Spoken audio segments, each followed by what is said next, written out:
Bonjour, bienvenue dans une autre vidéo sur notre chaîne. Ici, nous traduisons des témoignages de personnes ayant vécu des expériences de mort imminente et d'autres expériences spirituelles. Aujourd'hui, apprenons l'histoire de David Thompson. Il dit qu'il est mort et qu'il est revenu avec une mission, avertir de l'avenir. Si vous n'êtes pas encore abonné à la chaîne, abonnez-vous maintenant. Laissez un commentaire avec votre nom et votre ville.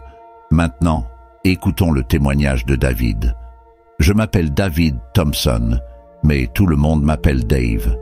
J'avais 31 ans quand tout a changé. Ma vie était une routine de faire semblant. Pendant la journée, je portais un masque de normalité. Je travaillais, je souriais à mes collègues et je faisais comme si tout allait bien. Mais la nuit, quand les ombres devenaient mes seules compagnes, je pleurais pour m'endormir, écrasé par le poids de la dépression. Depuis mon adolescence, la dépression était une présence constante, une ombre qui me suivait partout où j'allais. À 28 ans, j'ai essayé de m'en débarrasser une fois pour toutes, en faisant une overdose de pilules. J'ai été retrouvé à temps, emmené à l'hôpital et sauvé. J'ai survécu, mais la volonté de vivre n'est pas revenue. Chaque jour qui passait, le sentiment d'échec et de désespoir s'approfondissait, et j'avais l'impression de vivre simplement la vie, pas vraiment de vivre. Le soir décisif, je me suis senti complètement dépassé. Il accumulait des pilules depuis des mois, déterminé à bien faire les choses cette fois-ci. Assis par terre dans ma chambre, j'ai regardé autour de moi. Les murs étaient couverts d'affiches de groupes de rock que j'adorais quand j'étais adolescente, rappelant des temps plus simples. La table de travail était encombrée, pleine de papiers, de livres et de la bouteille de whisky que j'avais achetée pour cette occasion. J'ai rempli un verre de liquide ambré et, avec un dernier regard sur le monde qui m'entourait, j'ai commencé à avaler les pilules une à une, en prenant des gorgées de whisky pour l'aider à descendre. Le goût amer se mélangeait à l'alcool, créant une sensation d'engourdissement à la fois réconfortante et terrifiante. C'est tout alors, pensais-je, alors que je sentais mon cœur s'accélérer. Mon corps commençait à trembler et ma vision devenait floue. La dernière chose dont je me souviens, c'était d'être allongé sur le sol, attendant que l'obscurité finale m'enveloppe. Quand je me suis réveillé, je n'étais plus dans ma chambre. Au lieu de cela, je me suis retrouvé dans un vaste espace vide, éclairé par une lumière blanche réconfortante. Il n'y avait ni mur, ni plafond, ni sol, juste de la lumière et un sentiment de paix que je n'avais jamais ressenti auparavant. Je me sentais léger, comme si tous mes soucis et toutes mes douleurs avaient été effacés. Devant moi, une silhouette masculine émergeait de la lumière. Il semblait gentil, presque paternel. « Dave », dit-il d'une voix douce. « Je m'appelle Michael, je suis là pour t'aider à comprendre l'importance de ta vie. » J'étais confus, mais j'ai ressenti un calme étrange. Michael m'a montré des scènes de ma vie, des moments que j'avais oubliés ou qui ne semblaient pas signifier grand-chose à l'époque. Je me voyais rire avec des amis, réconforter des inconnus, partager des moments de joie et de tristesse. Chaque scène était un rappel du lien humain, de l'amour et de la persévérance. « Votre vie vaut la peine d'être vécue », a déclaré Michael. « Et il y a encore plus à venir. Il y a un but à votre existence, quelque chose que vous devez savoir. » Michael a tendu la main, et même si j'hésitais, je me suis senti obligé de le suivre. Nous avons marché ensemble dans cet espace éthéré, où la lumière semblait émaner de toutes parts, créant un environnement à la fois vaste et intime. Michael m'a guidé vers une grande bibliothèque. Les étagères apparemment interminables étaient remplies de parchemins anciens. Chaque parchemin semblait vibrer de sa propre énergie, comme s'il contenait des histoires vivantes. Chacun de ces parchemins, a expliqué Michael, contient la vie d'une personne. Ils révèlent à la fois le passé et l'avenir potentiel. J'ai ressenti un mélange de curiosité et d'appréhension. « Et qu'est-ce que cela a à voir avec moi ?» ai-je demandé. Michael sourit, un sourire plein de compréhension et de patience. « Vous devez voir ce qui s'en vient. C'est seulement alors que vous comprendrez l'importance de votre mission. Il sortit un parchemin spécifique et d'un geste doux me le tendit. Mes mains tremblaient tandis que je déroulais le parchemin, sentant la texture ancienne sous mes doigts. Des images ont commencé à émerger, dessinées avec une clarté à la fois belle et terrifiante. J'ai vu des villes submergées par les eaux, des tempêtes violentes et des gens désespérés. La date inscrite en haut du parchemin était claire, juillet 2024. La gorge nouée, j'ai demandé « Mais comment ? Je ne suis qu'une personne qui a échoué tant de fois. » Michael a posé sa main sur mon épaule. Son contact était réconfortant. « Chaque vie a un but, Dave. Vos expériences, vos luttes, elles vous ont toutes préparé pour ce moment. Vous avez la capacité de faire une différence, d'inspirer et de diriger. Le message que vous portez est puissant. » J'ai regardé à nouveau le parchemin. Les images de destruction étaient difficiles à ignorer. Et si j'échoue? Et si personne ne m'écoute? Vous ne serez pas seul, a déclaré Michael. Vous aurez du soutien, et votre sincérité et votre passion toucheront les cœurs. Mais il est essentiel que vous croyiez en vous et en l'importance de votre message. Soudain, j'ai senti une force me tirer en arrière. Michael m'a regardé avec compassion et m'a dit « Votre voyage n'est pas encore terminé. Revenez et accomplissez votre objectif. » Je me suis réveillé dans ma chambre, toujours en vie. L'overdose ne m'avait pas coûté la vie. Au lieu de cela, j'ai ressenti un sentiment de paix et de détermination que je n'avais jamais ressenti auparavant. La lumière du matin entrait à flots par la fenêtre et pour la première fois depuis longtemps, l'éclat du soleil semblait offrir de l'espoir plutôt que de l'indifférence. J'ai décidé de demander de l'aide, en commençant par mon amie d'enfance, Emma Carter. Emma était psychologue et m'a toujours soutenu. Avec elle, j'ai commencé une thérapie et, étape par étape, avec l'aide de John, de son mari et de ma meilleure amie, j'ai commencé à reconstruire ma vie. J'ai partagé mon expérience avec eux. Et ensemble, nous avons décidé que je devais raconter mon histoire au monde. Avec le soutien d'Emma, John et de ma mère Sophie, j'ai commencé à parler publiquement de mon expérience de mort imminente et de mes perspectives en matière de catastrophe climatique. Au départ, les gens étaient sceptiques, mais ma passion et ma sincérité ont commencé à toucher les cœurs. J'ai visité des écoles, des communautés et utilisé les réseaux sociaux pour diffuser le message. La réponse a été écrasante. Des personnes de tous horizons ont commencé à se rassembler pour lutter contre le changement climatique et protéger notre planète. Ma vie a pris un nouveau sens. J'ai trouvé de la joie dans les petits moments et un sentiment de détermination à aider les autres. La dépression était toujours présente, mais j'ai appris à y faire face, entouré d'amour et de soutien. L'éveil transformé était un euphémisme. Chaque respiration que je prenais me semblait plus profonde, plus significative. La lumière du soleil qui me semblait autrefois un fardeau m'a maintenant fait sortir de l'obscurité. Je savais que ma première tâche serait de demander de l'aide à quelqu'un qui a toujours été à mes côtés, Emma Carter. Emma était plus qu'une amie d'enfance, elle était mon point d'ancrage. Psychologue de profession, elle avait un cœur aussi grand que sa capacité d'écoute. Je l'ai appelée. Ma voix encore rauque à cause de l'expérience traumatisante. Dave, l'inquiétude était évidente dans sa voix. « Que s'est-il passé? Où es-tu » ? « Emma, commençai-je en essayant de rester calme. J'ai besoin d'aide. Quelque chose m'est arrivé. Pouvons-nous nous rencontrer ? Bien sûr, répondit-elle sans hésitation. Viens à mon bureau. Je suis là pour toi. Dans le bureau d'Emma, je me suis assis sur le canapé familier où j'avais partagé mes luttes tant de fois auparavant. Mais cette fois, il y avait une nouvelle urgence. Je lui ai parlé de la tentative de suicide, de l'expérience de mort imminente et de la vision que Michael m'a montrée. Emma écoutait attentivement, son expression étant un mélange de choc et d'empathie. « Dave, » dit-elle doucement, « c'est incroyable, mais c'est aussi incroyablement important. Nous devons trouver un moyen de partager cela avec le monde. Emma m'a aidé à structurer mes pensées et mon message. Nous savions que davantage de soutien serait nécessaire. La prochaine personne que j'ai contactée était John, le mari d'Emma et mon meilleur ami. John était un pompier, un homme d'action et de courage, toujours prêt à aider. Nous nous sommes rencontrés chez eux, un endroit qui m'a toujours offert du réconfort. John m'a serré fort dans ses bras, un geste qui en disait plus que les mots ne pouvaient exprimer. Emma m'a raconté ce qui s'est passé, dit-il en me regardant dans les yeux.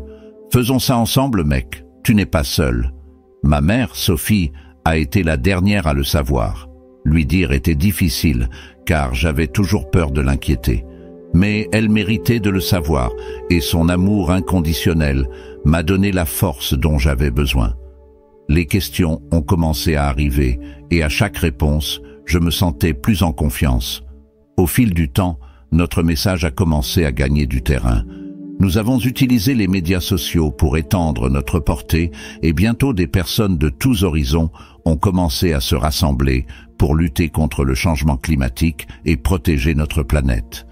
Les organisations environnementales, les écoles et les communautés ont commencé à se mobiliser. Ma vie a pris un nouveau sens. Chaque petite victoire, chaque personne touchée par le message m'a donné un nouveau sens.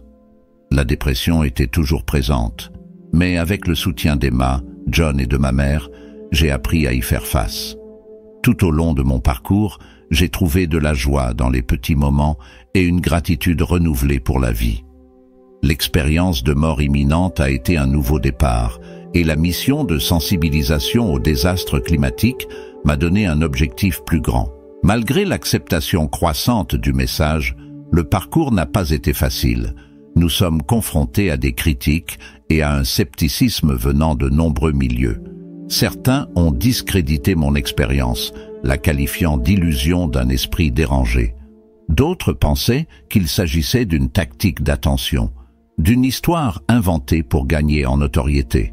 Lors d'une réunion communautaire dans un centre local, j'ai été confronté à un groupe de sceptiques. Un homme, qui semblait être le porte-parole du groupe, s'est levé et m'a interpellé. « Voulez-vous que nous croyions à cette histoire fantastique, une vision d'un désastre climatique? Cela ressemble plus à une tentative de notoriété qu'à un réel souci de l'environnement. » Je l'ai regardé, ressentant la pression de tous les yeux de la pièce. « Je comprends votre scepticisme », ai-je commencé en essayant de rester calme, « et vous avez parfaitement le droit de douter. Mais je ne suis pas là pour devenir célèbre. Je suis ici parce que je crois que si nous n'agissons pas maintenant, nos générations futures en paieront le prix. Et je suis prêt à faire tout ce que je peux pour éviter cela. » Emma, toujours là pour me soutenir, est intervenue.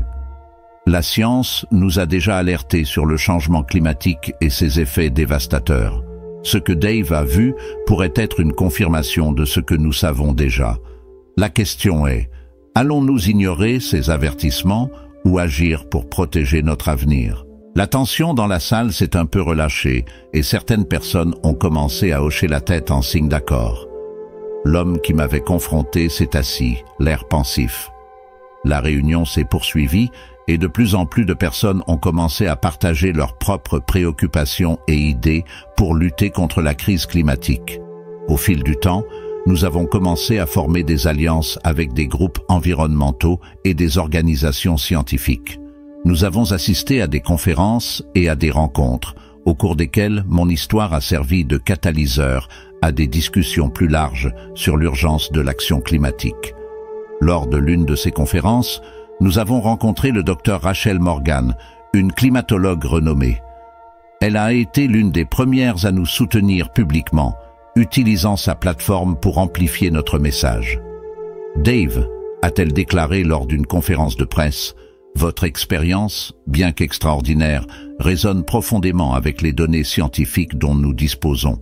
Nous devons écouter ces avertissements de n'importe quelle source et agir en conséquence. » Le Dr Morgan est devenu un allié précieux, nous aidant à naviguer dans le monde complexe de la politique environnementale.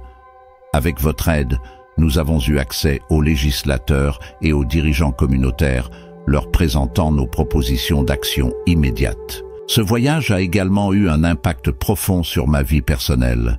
La relation avec ma mère, Sophie, est devenue encore plus forte. Nous passions plus de temps ensemble et elle m'accompagnait souvent à des événements locaux, m'offrant son soutien inconditionnel. « Je suis tellement fier de toi, Dave », a-t-elle dit un jour alors que nous traversions le parc. « Vous avez trouvé un but et aidé tant de personnes. Je sais que ton père serait fier aussi. » Ces mots signifiaient beaucoup pour moi. Mon père était décédé quand j'étais adolescente et son absence laissait toujours un vide. Savoir qu'il serait fier m'a donné encore plus de motivation pour continuer. Une partie importante de mon rétablissement consistait à accepter mon passé. J'ai rencontré des personnes que j'avais repoussées pendant mes moments les plus sombres, m'excusant et cherchant à renouer. L'une de ces personnes était Sarah, une ancienne petite amie que j'avais profondément blessée pendant ma lutte contre la dépression. Nous nous sommes rencontrés dans un café et j'étais nerveux. Sarah est arrivée à l'heure, son gentil sourire me rassurant. « Salut Dave », dit-elle en s'asseyant en face de moi. « J'ai été surpris quand tu es venu vers moi. Comment vas-tu ?»« Salut Sarah », répondis-je en prenant une profonde inspiration. J'avais besoin de te voir, de m'excuser pour tout ce qui s'est passé. J'étais perdu et je t'ai blessé dans le processus. Je ne m'attends pas à ce que tu me pardonnes, mais je voulais que tu saches que j'essaie de changer, que j'ai trouvé un but et que je veux faire une différence. Elle m'a regardé avec des yeux pleins de compassion. Dave, nous devons tous affronter nos démons. J'ai été blessé, oui, mais je comprends aussi ce que tu vivais. Je suis heureux de savoir que vous trouvez votre chemin. Nous avons parlé pendant des heures, nous souvenant des bons et des mauvais moments. Ce fut une rencontre de réconciliation, pas seulement avec Sarah, mais avec une partie de moi-même que j'avais perdue au fil des années. Ma vie a continué à se transformer. Avec le soutien continu d'Emma, John, de ma mère et maintenant de Sarah, je construisais une nouvelle existence, pleine de buts et d'espoir. Chaque jour était une opportunité de faire la différence, de partager mon message et de lutter pour un avenir meilleur pour nous tous. La lumière du soleil, qui semblait autrefois lointaine et froide, était désormais un symbole de renouveau. Je vivais à nouveau, pas seulement je survivais. Et à chaque pas, à chaque mot partagé, j'avais l'impression de remplir la mission que Michael m'avait confiée. Je vais mieux, beaucoup mieux, et je voulais que tu t'excuses. Je sais que je t'ai blessé et il n'y a aucune excuse pour ça. J'étais dans un endroit très sombre, mais maintenant j'essaie d'arranger les choses. Elle m'a regardé pendant un moment, évaluant mes paroles. J'ai toujours su que tu avais bon cœur, David. Je suis heureux que tu ailles mieux. Nous faisons tous des erreurs et il est important d'en tirer des leçons. La conversation s'est poursuivie et même si nous n'avions pas l'intention de reprendre notre relation, ce fut une étape importante vers ma guérison. La réconciliation avec Sarah était le symbole de la façon dont je commençais à guérir de vieilles blessures et à avancer avec une nouvelle perspective. Avec le soutien d'alliés clés et le pouvoir des médias sociaux, notre campagne a commencé à gagner du terrain à l'échelle nationale. Nous avons organisé une série de conférences et d'événements dans plusieurs villes des États-Unis, élargissant notre message et impliquant davantage de personnes dans la cause. Lors d'un de ces voyages, nous sommes allés à New York pour une conférence internationale sur le climat. La ville était dynamique et animée, contrastant fortement avec la tranquillité de Portland. Nous avons été accueillis par une foule de journalistes et de militants, désireux d'entendre notre message. Au début, je ne pensais pas que mon histoire pouvait faire une telle différence. Ai-je commencé mon discours devant une salle comble. Mais, en voyant la réponse de vous tous, je me rends compte que nous faisons ce voyage ensemble. Ce n'est pas seulement mon expérience qui compte, mais ce que nous pouvons tous faire ensemble pour changer l'avenir. Chaleureusement applaudi, j'ai cédé la parole au docteur Rachel Morgan, qui a présenté des données scientifiques alarmantes sur l'accélération du changement climatique. « Nous disposons de preuves claires », a-t-elle déclaré, « et nous avons désormais une occasion unique d'agir. L'histoire de David nous rappelle l'urgence et l'importance de chaque action individuelle. Malgré un soutien croissant, nous avons rencontré des obstacles importants. Il y a eu des tentatives de discréditer mon histoire et des campagnes de désinformation sur les réseaux sociaux. Des groupes puissants, soucieux du maintien du statu quo, ont commencé à nous attaquer. Un soir, après une conversation particulièrement épuisante, je me suis assis avec Emma et John dans notre hôtel à New York. La tension dans l'air était palpable. « Dave !» dit Emma avec une expression inquiète. « Nous ne pouvons pas laisser ces attaques nous démotiver.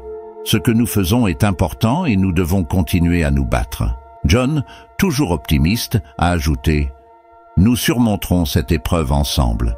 Ils essaieront peut-être de nous faire tomber, mais la vérité et la justice sont de notre côté. Vos mots m'ont donné de la force. Nous avons décidé de redoubler d'efforts en nous concentrant sur l'éducation du public et la lutte contre la désinformation. Nous avons créé une série de vidéos explicatives et organisé des ateliers pour former les militants locaux. Chaque nouvelle difficulté était confrontée avec une détermination renouvelée. L'un des moments les plus marquants de la campagne s'est produit lors d'une visite à Washington, D.C. Nous avons réussi à avoir une audience avec un groupe de sénateurs pour discuter de la nécessité de politiques climatiques plus strictes. Être dans la capitale nationale, où des décisions cruciales étaient prises, a été une expérience bouleversante. Alors que nous traversions les couloirs du Capitole, mon esprit était rempli de pensées sur l'importance du moment. Au cours de la réunion, le docteur Morgan a présenté des données scientifiques, tandis que je partageais mon expérience personnelle. « Messieurs et dames », commençai-je, en sentant le poids de chaque mot. Je ne suis pas un scientifique, mais j'ai vécu quelque chose qui m'a montré l'urgence de ce qui est à venir. Nous avons besoin de vos actions pour éviter le désastre que j'ai entrevu. La réaction a été mitigée. Certains sénateurs ont manifesté un soutien immédiat, tandis que d'autres sont restés sceptiques. Pourtant, la graine était plantée. Nous continuerons à travailler sans relâche pour garantir que nos voix soient entendues. Tout au long de la campagne, mon parcours personnel s'est également poursuivi. J'ai commencé à explorer ma spiritualité, cherchant à mieux comprendre l'expérience que j'ai vécue avec Michael.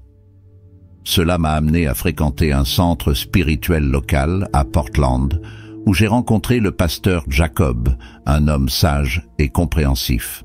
Au cours d'une conversation tranquille dans son bureau, il m'a écouté patiemment pendant que je racontais mon expérience. « Michael m'a dit que ma vie avait un but, expliquai-je, mais j'essaie toujours de bien comprendre ce que cela signifie. » Le pasteur Jacob sourit, le regard plein de compassion. « Parfois, le but de nos vies se révèle petit à petit. Ce qui est clair, c'est que vous êtes sur le bon chemin. Votre histoire touche les cœurs et inspire le changement. Continuez à suivre votre cœur et la vérité deviendra plus claire. » Ces mots m'ont apporté une paix intérieure. Ma foi, qui était autrefois une flamme vacillante, a recommencé à grandir. J'ai trouvé du réconfort et de la force dans ma spiritualité, ce qui m'a aidé à relever les défis avec une nouvelle perspective. Au fil du temps, j'ai commencé à voir des résultats tangibles de nos efforts. De plus en plus de personnes se mobilisaient et les politiques environnementales commençaient à gagner du terrain dans plusieurs États. Mon histoire est devenue un catalyseur d'un plus grand changement, et elle m'a rempli d'un sentiment de but et d'épanouissement que je n'avais jamais connu auparavant. En même temps, ma vie personnelle s'est épanouie. J'ai réparé mes relations, noué de nouvelles amitiés, et j'ai même recommencé à sortir ensemble. J'ai rencontré Rachel, une militante écologiste, lors d'un des événements que nous avons organisés. Sa passion pour la cause et sa gentillesse naturelle étaient irrésistibles. « Je n'aurais jamais pensé rencontrer quelqu'un qui comprendrait si profondément ce que je vis », lui a-t-il déclaré lors d'une promenade le long de la rivière. « Tu as apporté une nouvelle lumière dans ma vie. » Elle sourit en me serrant la main. Nous sommes dans le même bateau, Dave, et ensemble, nous pouvons faire la différence. Ma mission s'est étendue au-delà de ce que j'avais imaginé. Nous avons fondé une organisation dédiée à l'éducation et à l'action climatique, qui n'a cessé de se développer. Le travail était dur, mais enrichissant. Chaque petite victoire, chaque personne que nous avons touchée ont renforcé ma croyance dans le pouvoir du changement collectif. Lors d'un événement célébrant notre première année de fondation, j'ai regardé la foule rassemblée. J'ai vu des visages de tous âges, unis par une cause commune. Emma, John, Rachel, ma mère Sophie et tant d'autres qui nous ont rejoints tout au long du chemin témoignent du pouvoir de la résilience, de l'espoir et de l'action commune. J'ai pris le micro, ressentant une profonde émotion. Ce n'est que le début, dis-je d'une voix ferme. Ensemble, nous continuerons à lutter pour un avenir meilleur. Chacun de nous a un rôle à jouer, et il est de notre responsabilité de garantir que les générations futures héritent d'une planète saine et durable. Applaudi chaleureusement, j'ai ressenti une vague de gratitude. Mon expérience de mort imminente m'a amené dans ce voyage et chaque défi surmonté a renforcé mon engagement envers la mission. Je savais que tant que nous continuerions à croire et à travailler ensemble, nous pourrions faire face à n'importe quelle adversité. Aujourd'hui, alors que je réfléchis à tout ce qui s'est passé, je ressens une profonde gratitude. L'expérience de mort imminente a été un tournant, un éveil qui a transformé ma vie d'une manière inimaginable. Chaque leçon apprise, chaque triomphe, chaque lien significatif que j'ai établi en cours de route m'a amené ici. Je me souviens des paroles de Michael selon lesquelles ma vie avait un but. Maintenant, je vois cet objectif se réaliser chaque jour. Ce voyage m'a appris l'importance de la résilience, de l'amour et de la foi en quelque chose de plus grand que nous-mêmes. Le chemin à parcourir est encore semé d'embûches, mais je suis prêt à les relever avec courage et détermination. Je sais que je ne suis pas seul, et cela fait toute la différence. L'histoire de Dave Thompson est la preuve vivante que même dans les circonstances les plus sombres, nous pouvons trouver la lumière et un but. Et ensemble, nous pouvons créer un avenir meilleur pour tous. À mesure que nous avançons, notre organisation continue de croître et d'avoir un impact sur des vies. Chaque nouveau membre apporte une nouvelle perspective, une nouvelle force à notre cause. Le message que j'ai commencé à partager s'est transformé en un mouvement mondial. Emma, John, Rachel, ma mère Sophie et moi continuons de travailler sans relâche, chacun apportant nos propres compétences et passions à la mission. Ensemble, nous bâtissons un héritage d'espoir et d'action. Et moi, David Thompson, je continue de raconter mon histoire, rappelant à tous que, quelles que soient les difficultés, il y a toujours un chemin vers la lumière. Le voyage ne se termine jamais et la mission de protéger notre planète et les autres est plus importante que jamais. Alors, qu'avez-vous pensé de cette histoire incroyable? Laissez votre avis dans les commentaires. N'oubliez pas de vous abonner à la chaîne et d'activer la cloche de notification pour être averti de chaque nouvelle vidéo. Merci d'avoir regardé jusqu'à la fin. Si vous souhaitez continuer à découvrir d'autres histoires, cliquez sur cette vidéo qui apparaît désormais sur votre écran.